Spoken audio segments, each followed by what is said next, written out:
Welcome back to another episode of We Roguelike It, the show where we play every roguelike in history. I'm your host, Boston. Joining me as always is Moonpeer. Hello. And Monkey Senior. Yo. Out of curiosity, because Yes. we cover approximately, so far at least, it's been one roguelike every 4 weeks. And approximately 60,000 roguelikes come out every week, so we're never going to get done. That's right. Well, not with that quitter attitude, no. We'll do one roguelike a week now. Yeah, I was going to say, let's speed it up. One roguelike a week. Yeah. We are here to talk about our first week of Solitarica, and I haven't had enough time to play much this week, so I didn't play as much of this as I really wanted to. So let's start with someone else. Let's start with Monkey. We'll go with you first. Okay. So I played a lot. Okay, that's what I was hoping. Because, yeah, since it's on mobile, I can play it, at work, in bed, anywhere. So it's been nice. We'll say this is one of the most frustratingly fun roguelike I've played. 1,000%. Yeah, I'm right there with you. Because it relies so heavily on luck. Mm-hmm. When you do get the chains, it's so good. You're just like, yes, keep pressing.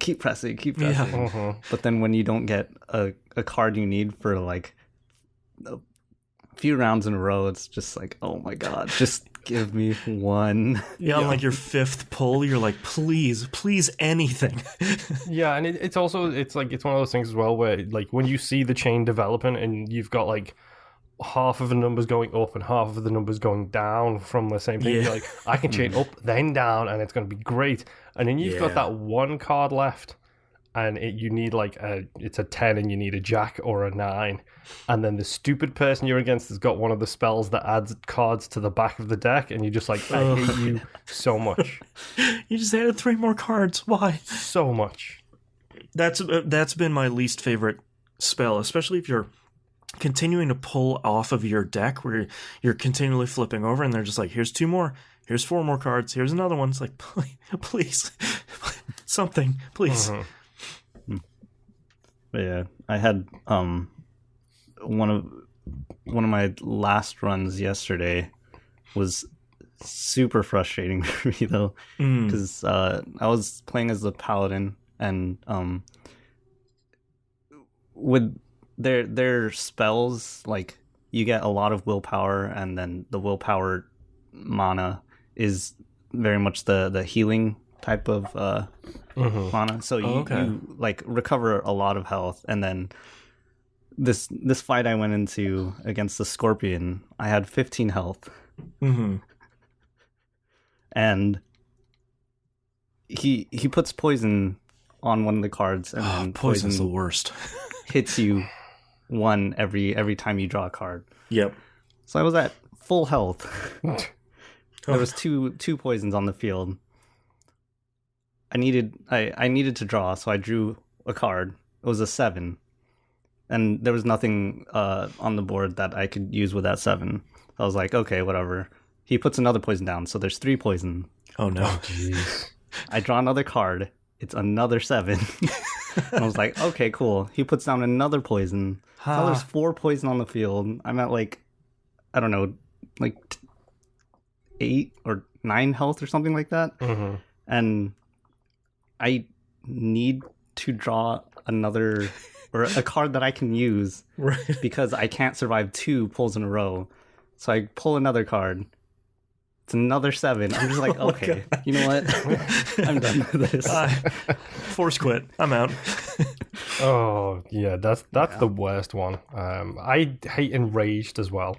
Enraged is really annoying. I mean, it's not as bad as Poison, because it's one of those things where it's like, I'm only going to take damage when they're actually giving me damage, but... And armor does nothing against poison, which is frustrating. Yep.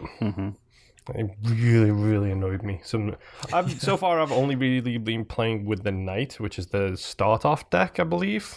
Yeah, the Warrior. That's the one I've been using too. Yeah, I've been slowly pumping some of those premium currency gems into that. So now I've got the Ace that gives me bonus I just bought that. Bonus health.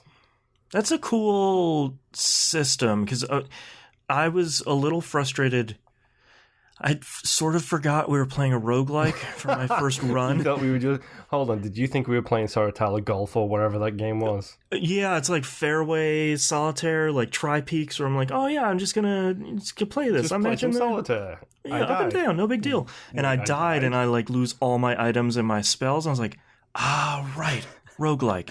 That's frustrating. Okay, let's do another run.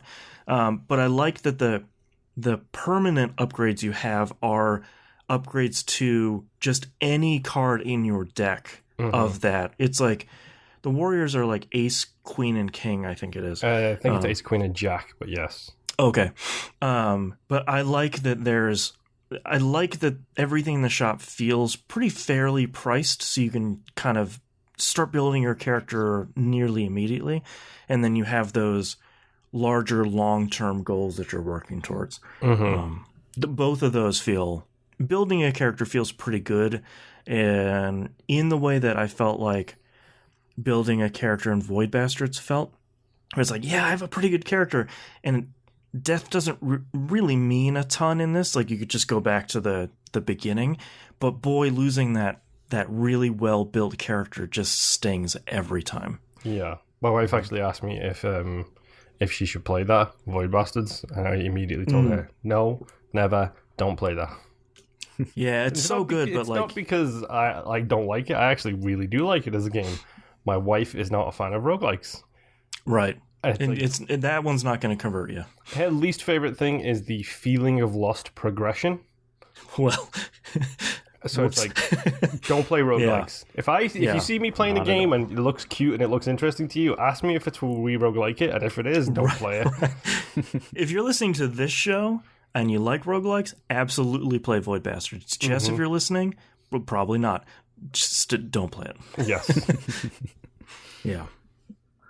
That's really interesting that you guys went to use the currency to upgrade the character. I went, okay, I'm just going to unlock all the characters. Sure, yeah. I did that for the first one, and then I realized, because I don't know, are you guys playing it on iOS? Because I know Boston's iOS. Are you iOS, Monkey? iOS, yeah. Android.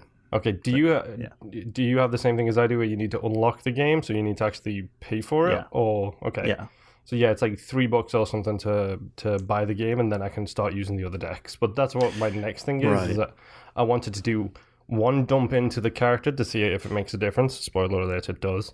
And then the second set of premium currency, I'm going to be unlocking the rest of the characters. How far did everybody get? Did anybody beat that first boss yet? I'm usually up to...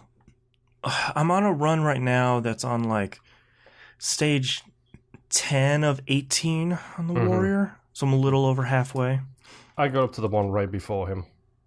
Literally the one before him, and then got crushed real quickly. Yeah. I was just looking up how much Solitairica is on Steam, and it's $10. $10. So that's not bad. I think my furthest was 12, but I'm averaging like half that, I guess. Yeah, that was like an exceptional run I'm on right now, where everything is lining up perfectly. Yeah, mine was unbelievable. I was like, I can't believe I'm doing this well. What's going on? And then you get the really bad hand, and you're just like, oh, crap. Oh, no, poison. This is one of those games where I'm frustrated I haven't been playing this for years. Because it's like, boy, this is a really great game that is a card game roguelike, which listeners of the show will know we are a huge fan of. And man, I really wish I had been playing this for a lot longer, because it is really good. Yep. And like Monkey said, I can play it in bed, and it's relaxing. Yeah, well, I can't, because I'm playing it on my tablet, because my phone is seen better days. Understatement of the year, but yes, it's seen better days, so like everything runs like crap on it now, so I'm playing it on my tablet. Which is cool until it doesn't have a flip. It only has the vertical mode. It's like, oh, isn't this great? Let me just click. It's giant book in front of you. Yeah, exactly. It's cool. You don't want to run the risk of smashing it in my face. That huge thing. As a sitting up in bed game, yeah. There's a reason I don't play the Switch in bed too. That's the reason. Right. Because I used to play my Game Boy in bed, both the original and the DS and all the other versions of it. And the amount of times I dropped that thing directly onto the bridge of my nose, I was like, no. Bonking your teeth. Yeah, exactly. Yeah. So anything like that is like, no, stay away from me in bed. I will do something to hurt myself. Right. All right. Any last thoughts about Solitarica? I like it. I feel bad for Drew because we didn't listen to him all the way back when in 2005 when he first started talking about this thing. Sorry, Drew Scanlon. We believed you. We just didn't try. Yeah. But no, I mean, I like it. I think the art style is like super crisp and super clean as well. Like it looks like a lot of time and effort was put into all of that stuff. Each of the enemies has like a fun gimmick based on their style. Like the guy with the beard puts beards on the cards. You know, the spikes on the cards. I think that stuff's really fun. Yeah. All right. Well, thank you very much, everyone, for listening. We'll be back for week 2 next week, and our run continues another time next week. See ya. Bye. See you next run, folks. Jesus. All right, we can stop recording.